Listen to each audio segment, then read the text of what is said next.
They teach entrepreneurship in university, but I'm sorry to say, that is not entrepreneurship, because you need to learn a skill before you can identify a problem to solve, to become an entrepreneur, to be innovative way of doing business. So you must teach the student a skill, then you make them entrepreneurs. Thank you. Thank you, Engineer.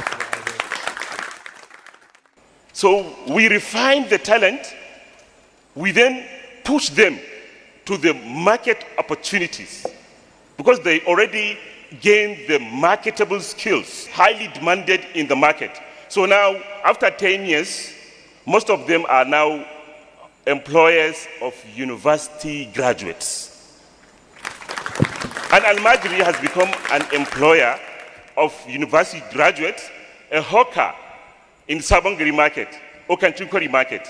It's an employer of a university graduate. So I'll also introduce my humble self before we begin. My name is Khalifa Usman Mustafa. I'm the school director of Enthuse Entrepreneurship Secondary School, which is the first entrepreneurship secondary school in Nigeria. Assalamu alaikum wa rahmatullahi wa barakatuh. My name is Engineer Mustafa Habu Ringim, the founder and CEO of ENGAUSA Global Tech Hub and founder of ENGAUSA Skills Development Foundation. Thank you. Now, I would like to start by my good friend, Engineer Mustafa Ringim.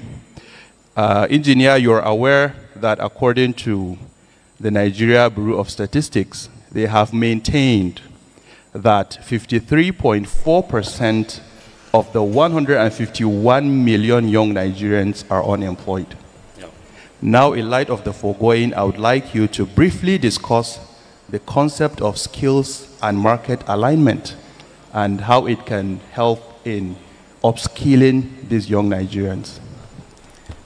Thank you, moderator, for giving me this beautiful question to start with. First of all, we should look at the status of our prevailing unemployed youth in the society. And I don't call them only unemployed, but most of them are unemployable. They're unemployable to the extent that most of the university graduates in Nigeria in particular, and to be specific, in northern Nigeria, happen to be unemployable. They don't understand the foundation and the purpose of their going to school. Going to school in 21st century is not all about cognitive reasoning or cognitive learning, but you must enrich the three domains, three educational domains: the cognitive, the affective, and psychomotor domains of learning. But most of our universities, I'm sorry to say, polytechnics, secondary schools, and even nursery schools concentrate on the cognitive domain of learning. And that is not enough, because in this 21st century, as one of the futurists, the olden day futurist, Alvin Toffler said, the illiterate of 21st century are not those who cannot read and write, but those who cannot learn or learn and relearn. And that, by extension, one of my mentors, the DG Nidda, has rephrased this to a statement which is saying the illiterate of 21st century are those who have chosen to remain digitally illiterate.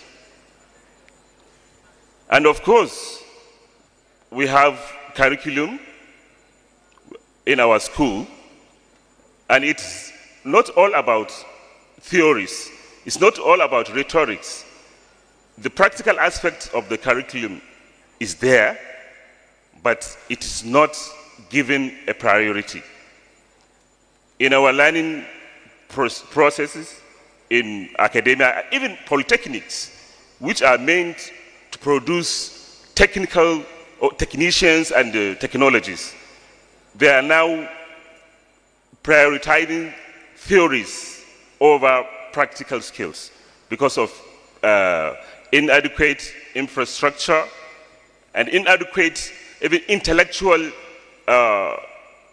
properties, inadequate competency-based skills, even in the polytechnics and technical schools.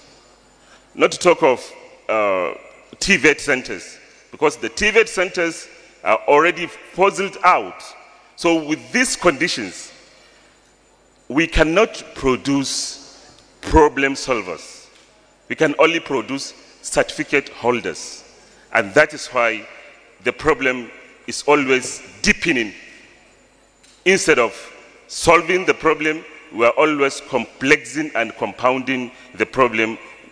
Unless we organize this kind of summits, identify the problems, make the solutions, and put them in practice, and that is execute them.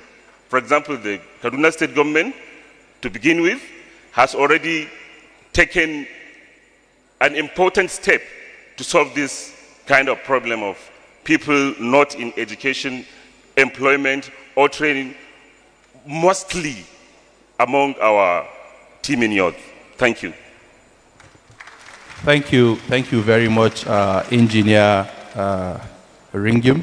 So, Engineer, and also let me just invite us to recall the objective of this particular panel, which is to see how strengthening TVET and tertiary industry linkages could help in ensuring a more enhanced alignment between skills and market demands. Now, to establish that, we need to look at tertiary and industry linkages, what it means, and its key components, such as knowledge transfer, partnership on research and development, technology innovation, funding and resources, policy and enabling environment. Because I know you work with a lot of unskilled young people, including Almajere and even vulnerable demographics,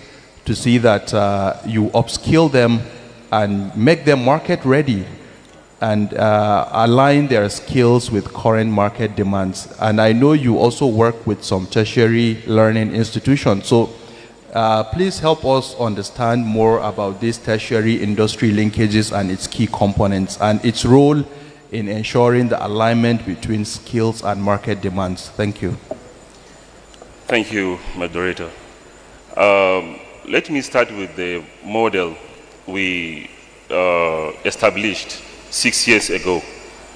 I realized I can say I am also one of the futurists in TVET in northern Nigeria, because like 10 years ago, when I realized there was a need for inclusive, like a sustainable model which is highly inclusive to adapt and also employ the team in youth ravaging our streets. And the important thing I did was to see how it will include almost everybody in the society, especially the youth and the children. The most important roadblock to education was language. It has to be language inclusive. There are a lot of inclusivity needed to adopt and to include almost all the youth in our society. But the most important one is language. Educational system, especially technical skill-based or competency-based institutions, should be language inclusive. Because we already have linguistic human rights. Everyone has to observe his own linguistic human right to learn whatever he wants to learn. But most of our youth are out of school, or school dropouts, or even drop in. They are already in the school, as ES yesterday narrated. some of the students in the school are dropouts, but we call them drop-in. They are in the school, but they are not committed, they are not engaged. So what caused them to be drop-in is barrier of language. So we have to break the barrier. So we teach them the skills in their mother tongue. That is why we had an opportunity of picking whoever we see in the street. Maybe we identify Almajiris with talent.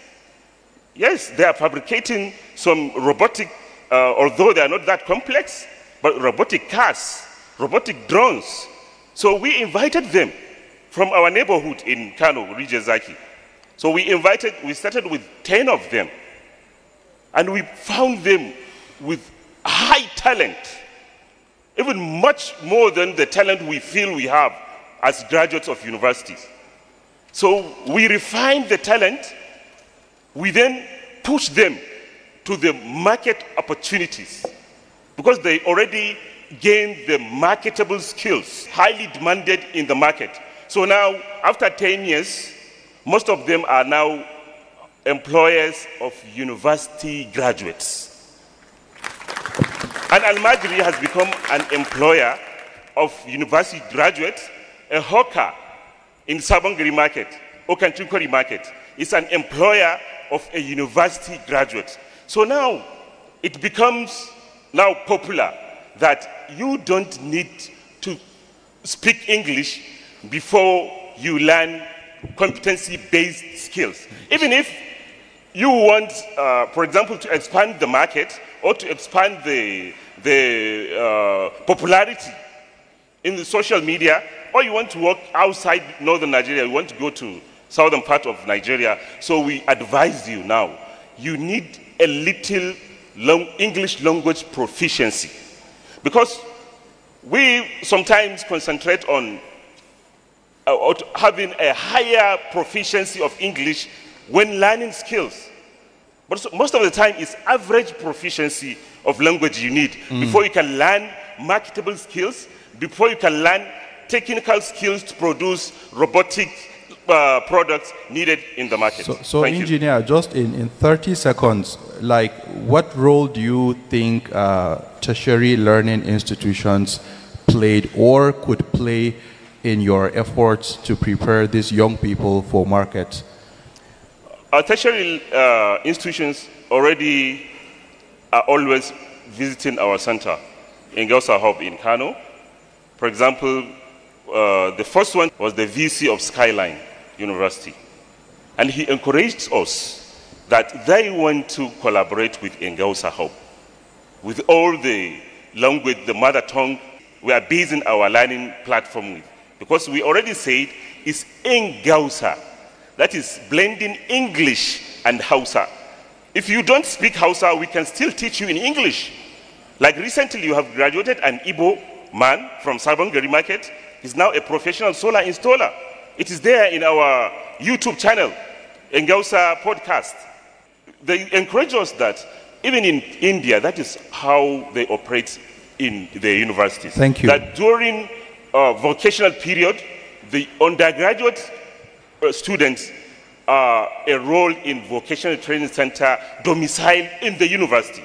And alhamdulillah, recently too, from Bayero University, we were also invited to discuss on how to collaborate, as well as Northwest University. So by collaborating with TVET centers outside, even if it is informal sector, universities must collaborate with such kind of institutions to train the undergraduate students so that they become entrepreneurs. They teach entrepreneurship in university, but I'm sorry to say, that is not entrepreneurship, because you need to learn a skill before you can identify a problem to solve, to become an entrepreneur, to be innovative way of doing business. So you must teach the student a skill, then you make them entrepreneurs. Thank you. Thank you, engineer. So I was